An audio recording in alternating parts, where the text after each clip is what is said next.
Hey, Ultimate Baby Sleep Group, how you all doing? I am back. Wait one sec. Sorry, just had to get a few things done. I am back. I was here this morning to do our normal hashtag sleep Q question answer session, but I'm here to discuss today's Monday topic thread. And let's just pull down so we can see who is watching live and what is going on. Okay, so just to recap, the Monday topic thread every week has a different theme. Sometimes it's cat naps, early rising, nightly wake ups, sleep dependencies, night terrors, newborns, cat naps, everything. This week, our topic is the 2-3-4 method. And actually, it was our topic 2 weeks ago also, but I went on vacation. So I'm kind of compiling. I'm going to look through all of your questions from both weeks to make sure that I can answer all of you and discuss everything in depth. So before we get started, as I always like to ask you, just give me a little thumbs up, give me a little heart, say hi Batya, just so I know you can see me, you can hear me, everything's working as it's supposed to be. So that way I can make sure that everyone can hear me as we talk about everything. This week's topic, thank you everybody, I appreciate it. Okay. I never know. I don't like to talk to like an empty screen when no one's there. So this week's topic is the 2-3-4 method. Hey Morgan, how you doing? Thanks Celeste. Okay. So this week is the 2-3-4 method. Now, there's a lot of questions about this. Everyone's always posting, does the 2-3-4 method? Let's talk about, and I've talked about this before, but just want to start from the beginning. Let's first talk about what the 2-3-4 method is, why people often find that there are benefits to it, why people sometimes don't like it, why we would even try it, and all the ins and outs of what it is, and then I'll take some questions, I'll tell you what I think, and then we'll dig a little deep, because I really want you to help really understand this on a deeper level, and that's why I do these topic threads. The daily Qs and coffee, hashtag sleep Qs are great, but it's really basically divided on each and every single one of you, your own circumstances, you all have your own stories, your own babies are your own universes, and of course also with these questions, but I like you to post a lot of questions on the same topic so you can understand it in a lot more depth, and that's why we do it. All right, so the 2-3-4 method is actually nothing majorly complex. It's not this whole like mathematical equation. Some of you asked, even what is this, to research it? As I've spoken about multiple times in this group, any of my books I've read, any of my videos you've watched, routine is the key foundation to ensure a baby sleeps well. To ensure a baby sleeps well during the day, to ensure a baby sleeps well during the night, to ensure they get qualitative naps. It's the solid foundation to ensure there is any consistency with daytime sleep, nighttime sleep, to work with a child's internal rhythms and clocks, and go ahead and watch all my videos on routine. I could talk about that alone for an hour, but I won't. So, within that routine, within that time frame of when you're trying to ideally work with your child's rhythm is something very critical, which is awake time, which basically means how long can your baby consistently, without reaching that point of no return of being overtired, when you're working with their internal rhythms, what is that ideal awake time for your baby? Now, awake time means times they're awake between naps. So that means when they wake up from the morning, nap number 1. Awake time between nap number 1 and nap number 2. Okay, everything like that. So it's the awake time between. Now, the 2-3-4 method is a standardized awake time method to use to gauge your baby's awake time, which means 2 hours, 3 hours, and 4 hours. It's basically a progression when a baby is taking 2 naps throughout the day, the 2-3-4 method, and I'll tell you why. The 2-3-4 method is when a baby is really taking 2 naps. That means 2 hours of awake time between morning and nap 1. There's your 2. 3 hours of awake time between nap 1 and nap 2. And then 4 hours of awake time between nap 2 and bedtime, because there's basically 3 windows of awake time. So that's what that 2-3-4 method is. It doesn't mean it's right for you. It doesn't mean it works for you. And I will tell you, I don't recommend using it typically. Why? And I'm going to go through some of your questions in a few minutes.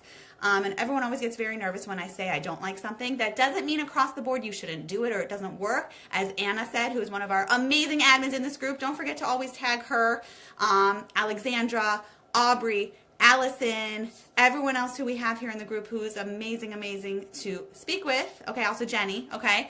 We have a handful of amazing admins that are here, but Anna had said, I don't like using this because I like consistent awake time. That's what I have found as a solid baseline to help a baby sleep, is when they are consistently having the same awake time throughout the day. What do I mean? Let's take a 6-month-old baby, for example, just total example, okay? Have a 6-month-old baby that typically their awake time at 6 months is around 2 hours of typical, consistent, consolidated awake time consistently. Usually, for a baby that's 6 months old, their internal clock is not going to shift to having a longer awake time or a shorter awake time based on their age or based on what time of day it is. They don't magically stay awake longer because it's the later part of the day. They don't magically stay awake less because it's the later part of the day. So I like to see 2.5 hours of awake time consistently throughout the day between morning and nap 1 and nap 2 and nap 3 if they're taking 3 naps, nap 3 and bedtime, whatever the case may be. But. So the 2-3-4 method, for sure I don't recommend for a baby that is 6 months or younger. Ever. Because usually a baby that age needs to consistently have predictable awake times throughout the day, because otherwise you're going to confuse them. They're going to get overtired, and then things are going to get all out of sorts to a point where they're not going to nap well, they're going to fight bedtime, and things are going to really spiral to a very negative place, okay? Let me know, in the comments now for anyone's watching, have you tried this 2-3-4 method with the baby under 6 months? Did you see that it failed, or did you see that it worked? Because there's no blanket statement that always or never, okay? We are not working with robots here. But typically speaking, a baby under 6 months, no way. Because I saw a lot of the comments in here, in the threads, people wrote, yeah, I tried it, it didn't work. It's not going to work with a baby that's young. The 2-3-4 method is only going to be an ideal situation for a baby that is on a solid 2-nap structure, like I said a few minutes ago when I was explaining it. Because typically speaking, as babies grow older, really, I'd say the ideal time to start this 2-3-4 method is around 8 to 10 months, not earlier, okay? And that's just, again, a total average, okay? Around 8 to 10 months when babies are very solidly able to transition to 2 naps only. Not when they're sometimes taking a 3rd nap. Hang on, my heat's on too strong. Not when they're sometimes taking a 3rd nap, sometimes not taking a 3rd nap, and it's inconsistent. I'm saying like solidly on a 2-nap structure. You confidently know they go down for nap number 1, nap number 2, bedtime. You're just trying to like figure out what that ideal place is. For babies who are doing that and taking about 3 hours of daytime sleep cumulatively between 2 naps, at that point, as the day progresses and as the day goes longer, morning to afternoon to late afternoon to eventually to bedtime, a baby is able to stay awake longer later in the day versus in the morning. And that's where this whole method came from. I don't even know if it was like created or people just noticed patterns on a baby, but you shouldn't feel confined specifically to these numbers, because as a baby grows older, it's going to be different. And that's what I find with any method, any system. People get very nervous. Well, it's the 2-3-4 method. That means I must do 2 hours, 3 hours, 4 hours. It's just an idea, just like the sample routines I place in here or anything we ever discuss. It's a general concept so that you can kind of mold it based on your baby. So let's take a 10-month-old baby, for example, who, let's say, wakes up every day at 7 a.m. and takes nap number 1 somewhere around 9:30. 10 o'clock, pretty average. Awake time for a 10-month-old is usually around 2.5 to 3 hours. Okay, takes a nap around 9:30, sleeps for about an hour. Wakes up around 10:30, goes back down for their next nap, I don't know, in the 1s, 2s somewhere, and bedtime's around 7:30. Okay, I'm just making this up.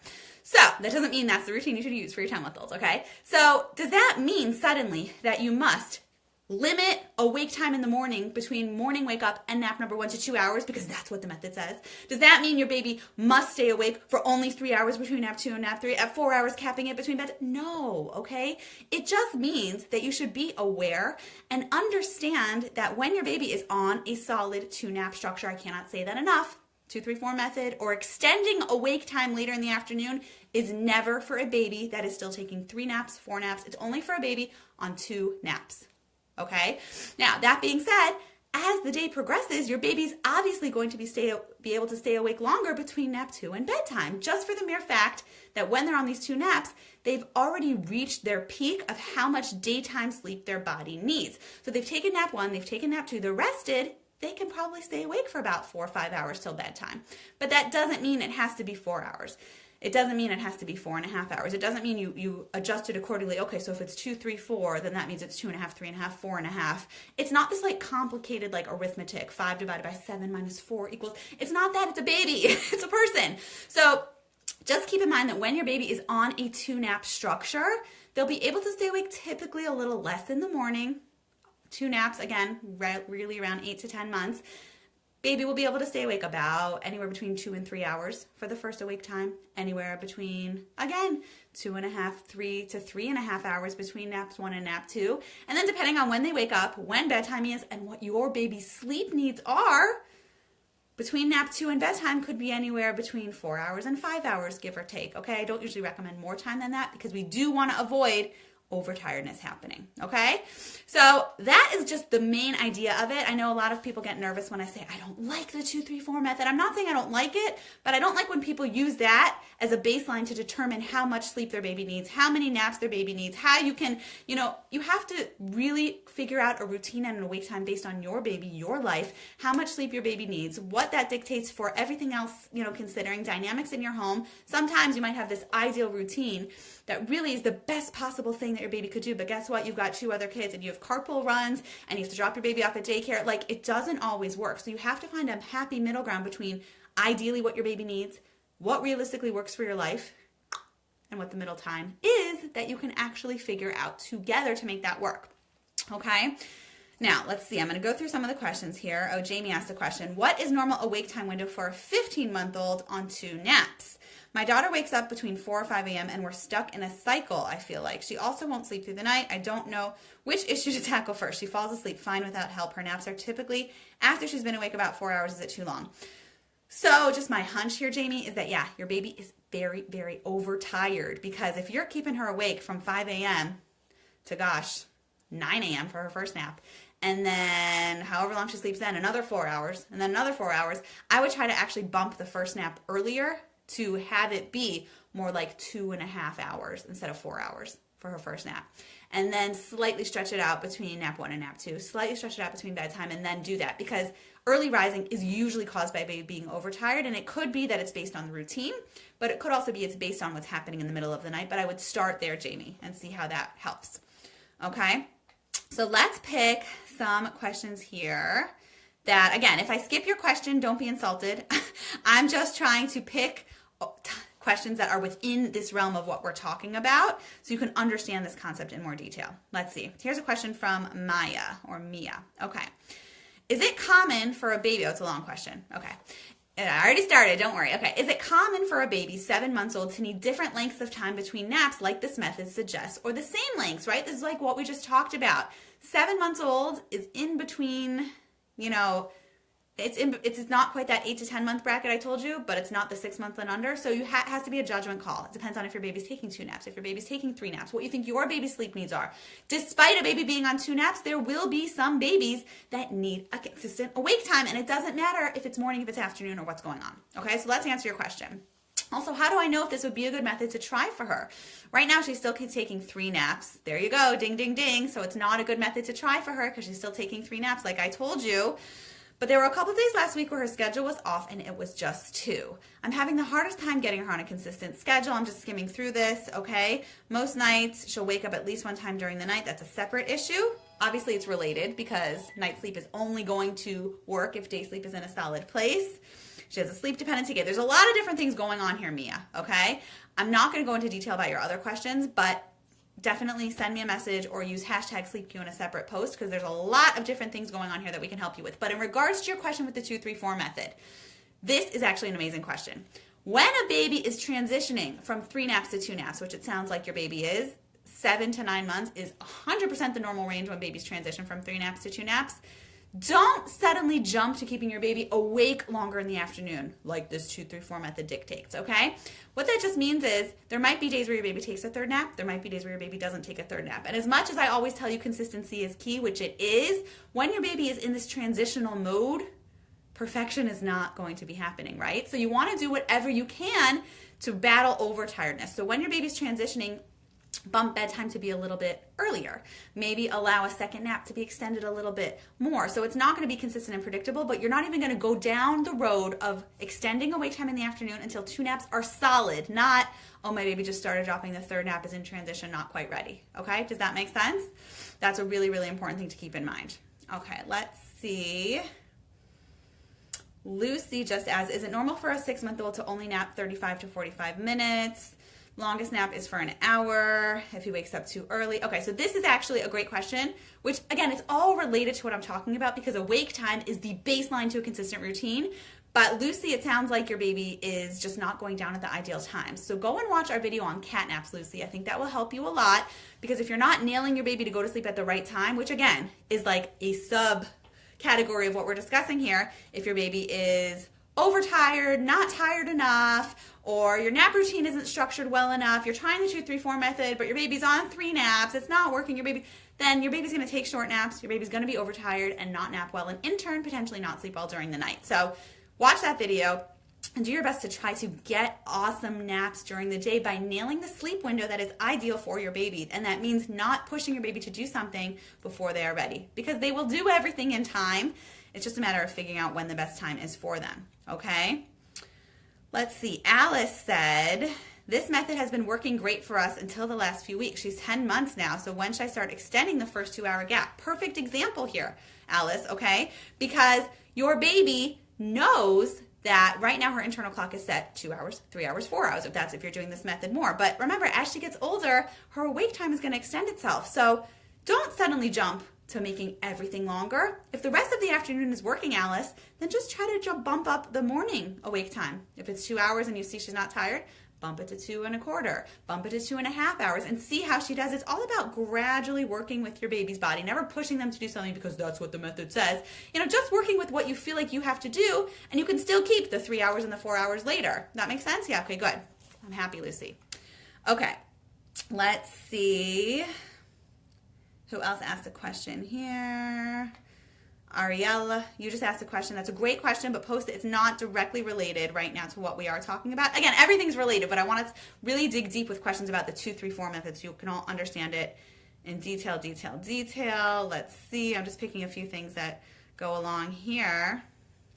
How to extend naps. These are all questions that are important, but I think you all more or less get the idea. Heather says her 8-month-old usually goes to sleep at 8 and wakes up at 7. You feel like there's no way this could work really moving up his bedtime. Is that right? If so, would he wake up earlier? So my rule always, Heather, or to any of you watching, if it's not broken, don't fix it, right? Like if you know your baby goes to bed at 8 and wakes up at 7 and gosh, you have great night sleep or it's where you want it, naps are in gear, there's no reason to unnecessarily uproot it all because if it's working, don't try to make changes just for the sake of scheduling a different time. Of course, we have to do what works for us.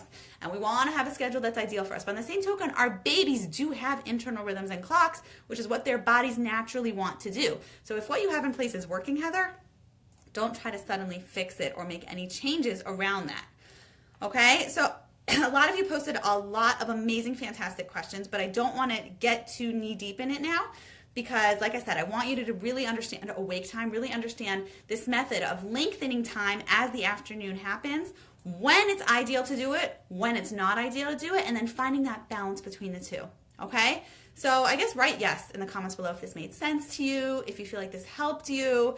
Definitely feel free to share the link if you know anyone who would benefit from learning more about this method because it is the key of having a solid routine to work with your baby. Whether you call it this, whether you call it awareness, because that's really at the end of the day what it is, knowing how much sleep your baby needs, knowing how comfortably your baby can stay awake for certain times, that's what it's all about. And you can call it the Batya method, you can call it the 2-3-4 method, you can call it, I don't know, the water bottle method for all I care. Like, it doesn't matter. It just means knowing how much your baby can stay awake, how long comfortably, without missing that window, and following your baby's internal rhythms.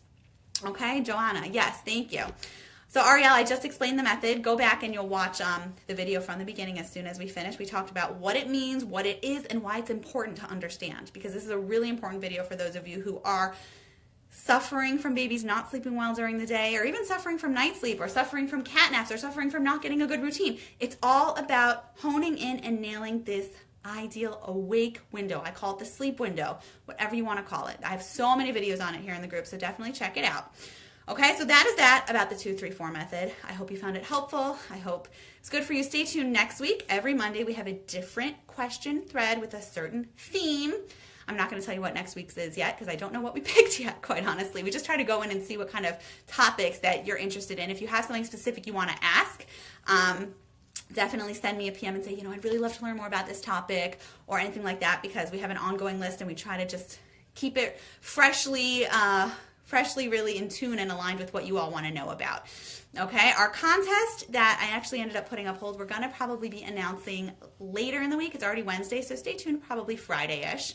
I'll be letting you know about the contest. The contest is going to be how to win a spot for free to work with me one-on-one in my Rested Moms Club, which is my main program that I use to help parents get the sleep they need. I evaluate your baby's habits, create this routine for you based on my expertise. I've worked with thousands and thousands of families over the past 11 years, making sure you get the sleep you need, making a game plan. We're intimately in touch daily, every single day, molding it to your baby. And then when we finish, we're still in touch for a whole year following. So if you want to set up a call now and you're just tired and you don't want to wait a week to see if maybe you could possibly win a spot, because we're only going to be giving away a few spots, definitely click the link above to set up a call. You will either be speaking to me directly or my right-hand lady, Jen, who's a coach who works with me. And we actually get on the call and we talk about all about your sleep issues and see really if you're a good fit to work with me. Even if you speak with Jen, you still end up working with me intimately. I only want someone to come into the program if they're going to be walking away the next sleep success story. And I want to make sure it's a good fit on both ends. So if you're interested in hearing more, you want to speak to me, you want to speak to Jen, definitely click the link above that I'll post in a minute to chat. I hope you understand the 2-3-4 method better, and I will see you all on the other side of sleep. Take care.